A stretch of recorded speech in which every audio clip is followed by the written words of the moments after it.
Got a business idea that you think is brilliant, but you're also kind of terrified it might just flop? Yeah, you're definitely not alone. So today, we're going to break down a really powerful four-step framework from a seriously successful entrepreneur that shows you exactly how to test your idea before you pour your time, your money, and your heart into it. I mean, this is the million-dollar question, isn't it? Every huge company out there started as just an idea, but so did every company that failed. The difference, so often, comes down to just one thing: validation. So how can you know for sure if you're really onto something big? Well, the good news is we're not just guessing here. This framework comes directly from Natavut Phongcharoenpong, the founder of the digital publishing giant Oakbee. He built his entire success on this very principle.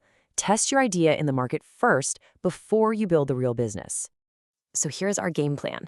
We'll start with the whole idea before business philosophy, and then we're going to break down the four key steps: research, define, test, and finally grow. All right, let's dive in. Okay, so the core principle here is so simple, but you'd be amazed how often people ignore it. Don't fall in love with your idea in a bubble. The goal is to actually prove that there's a real need for what you're creating before you go all in on building it. And this is the blueprint for how to do just that. It's a really logical progression, you know? You go from a raw idea to a market-ready business. Brainstorm, strategize, experiment, and then, and only then, do you launch. It's all about moving from a place of uncertainty to a place of confidence. Okay, let's get into it with step 1, research the market. This is where you really put your assumptions to the test. It's where you find out if that brilliant idea in your head actually has a place in the real world. So what does this actually look like in practice? Well, it starts with just brainstorming, getting all your concepts down on paper. Then you hit the data. You start researching the market, checking out Google Trends, reading industry reports, even just talking to people.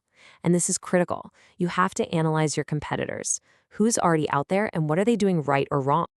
Ultimately, all of the work you do in step 1 is about answering this one single crucial question. Is there real potential here?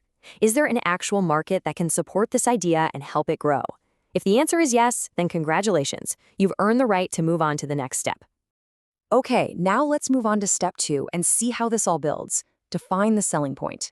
You've done the research, right? Now it's time to sharpen your idea and figure out what truly makes it special. This is where you turn all that data into actual decisions. So, for example, maybe your research showed that your competitors' apps are all way too complex. Well, boom, your unique selling point becomes simplicity. You're not just building another app, you're building the easiest app. That becomes your strategy. It's not just about what it does, but what it does better than anyone else. All right, things are about to get very real with step 3, test with customers. So far, pretty much everything has been on paper or in your head. Now it's time to see how your idea actually holds up when it meets the people you want to sell it to. Now, the key here is creating a prototype. And listen, this doesn't have to be some perfect, polished product. No way. It could be a simple web page that describes your service with a sign up for updates button just to see if people are interested. Or maybe it's a clickable mock-up of your app. The whole goal is just to create something tangible enough to get honest reactions. And this right here is why this step is so valuable. You'll hear things like this directly from your target audience. Let me tell you, this kind of feedback is absolute gold. It tells you what people actually value, not what you just assume they value. And it lets you make changes and improve before you've spent too much money. And this slide just illustrates that transformation perfectly. This is what happens in step 3.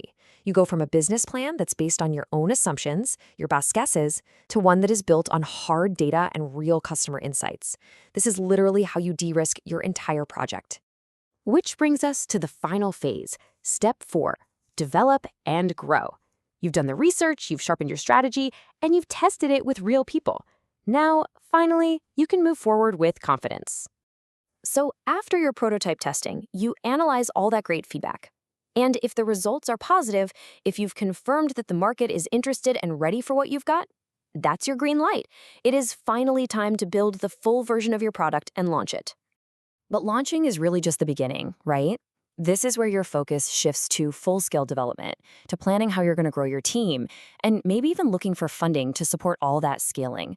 And you get to do all of this with so much more certainty because you've already proven there's a real demand for what you're building. So let's just bring it all together. What is the main thing you really need to take away from this whole framework? How do you turn this knowledge into real action? It really just boils down to this: 4 clear, simple steps. This isn't about getting rid of risk. I mean, that's impossible. It's about intelligently reducing that risk by making absolutely sure you're building something that customers will actually want to open their wallets for. And if you remember nothing else from this today, just remember this one guiding philosophy from Nadavud Pongcharonpong himself. Test your idea in the market before you build the real business. It is the smartest first move you can possibly make. So don't just let this be some interesting theory. This is your call to action. Whether your idea is just a scribble on a napkin or it's a full-on business plan, ask yourself this question right now. What is the single biggest assumption I'm making? And then, what is the first, smallest, simplest thing I can do to test it?